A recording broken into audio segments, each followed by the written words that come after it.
नमस्ते बच्चों, आज हम पढ़ेंगे पाठ 11 राष्ट्रमंडल खेल। पहले भाग में आप वीडियो देखेंगे। दूसरे भाग में मैं आपको पाठ में आए नए शब्द व कठिन शब्दों के अर्थ बताकर उसका सार समझाऊंगी। राष्ट्रमंडल खेल। बच्चों, कुछ साल पहले दिल्ली में 19वें राष्ट्रमंडल खेलों का आयोजन हुआ था। इन खेलों की शुरुआत कनाडा के मेलविल मार्क्स रॉबिन्सन ने की थी। क्या आप जानते हैं इसकी शुरुआत कैसे हुई? कॉमनवेल्थ क्या है? इसमें कौन कौन से देश आते हैं? सबसे पहले यह प्रतियोगिता कब और कहां हुई? इसके विषय में ऐसी अनेक जानकारियां इस पाठ में दी गई हैं। आइए यह सब इस पाठ को सुनकर जानते हैं। राष्ट्रमंडल खेलों की शुरुआत का श्रेय कनाडा के मेलविल मार्क्स बॉबी रॉबिन्सन को जाता है। मार्क्स रॉबिन्सन को हॉलैंड के एम्स्टर्डम में आयोजित 1928 के ओलंपिक खेल देखने का मौका मिला। अखबार का संवाददाता होने के साथ साथ उन्हें कनाडा की एथलेटिक टीम का मैनेजर भी बना दिया गया था। कनाडा की ट्रैक एंड फील्ड टीम में मार्क्स रॉबिन्सन ने ब्रिटिश गुयाना के एक खिलाड़ी फिल एडवर्ड्स को भी चुना था। फिल एडवर्ड्स का तब अलग कोई देश नहीं था। वह ब्रिटेन के अधीन देश गुयाना का एक नागरिक था। तब गुयाना की कोई टीम अलग से ओलंपिक नहीं जाती थी, क्योंकि गुयाना स्वतंत्र देश नहीं था। जब एम्स्टर्डम ओलंपिक समाप्त हो गए तो रॉबिन्सन के दिमाग में एक विचार आया कि क्यों न ब्रिटिश सत्ता के अधीन सभी देशों के खिलाड़ियों के लिए किसी खेल मेले का आयोजन किया जाए। उसने ऐसा इसलिए सोचा कि कई देशों के खिलाड़ियों को ओलंपिक या दूसरी विश्व स्तरीय खेल स्पर्धाओं में भाग लेने का मौका नहीं मिल पाता था, क्योंकि वे स्वतंत्र देश न होकर ब्रिटिश साम्राज्य के गुलाम थे। इसके बाद रॉबिन्सन ने कई पराधीन देशों का दौरा किया। ब्रिटेन की सरकार से भी बातचीत के कई दौर चलाए।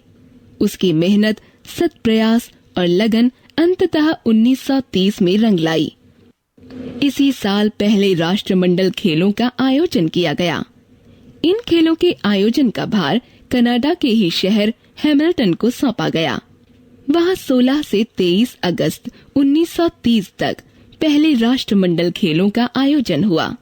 तब इन खेलों का नाम राष्ट्रमंडल खेल नहीं था। तब किसी ने यह कल्पना भी नहीं की होगी कि 30 या 40 साल बाद राष्ट्रमंडल नाम की कोई संस्था भी अस्तित्व में आएगी।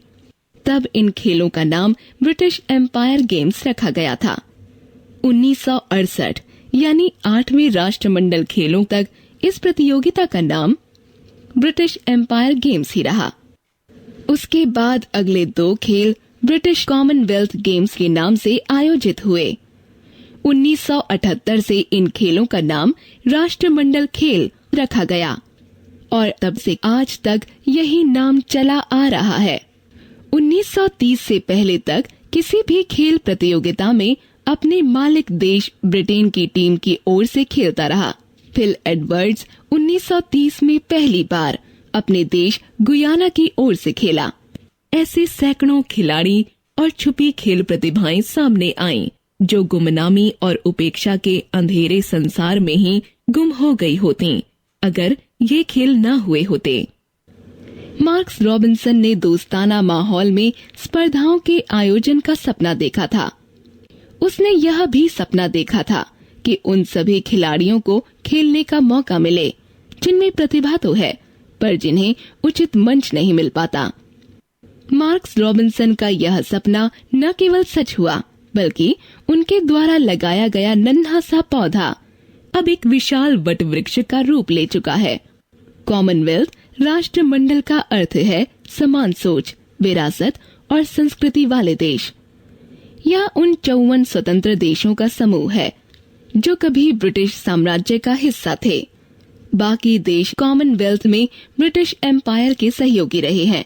यह कोई राजनीतिक मंच या संगठन नहीं है, बल्कि मित्र देशों की सरकारों का ऐसा संगठन है जिसके अंतर्गत रंग, संस्कृति, धर्म और भाषा की विविधता वाले देश एक समान माने और समझे जाते हैं। ये सभी सदस्य देश एक समान मान्यताओं और लक्ष्य के लिए आपसी सहयोग और सामंजस्य रखते हैं। सिंगापुर घोषणा के अनुरूप सदस्य देशों के समान लक्ष्य और आदर्श हैं।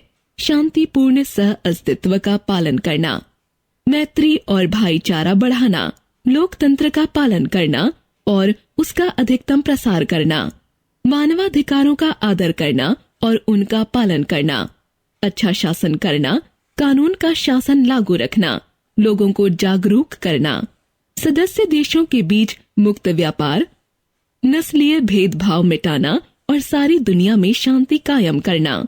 लेखक विजय श्रीवास्तव।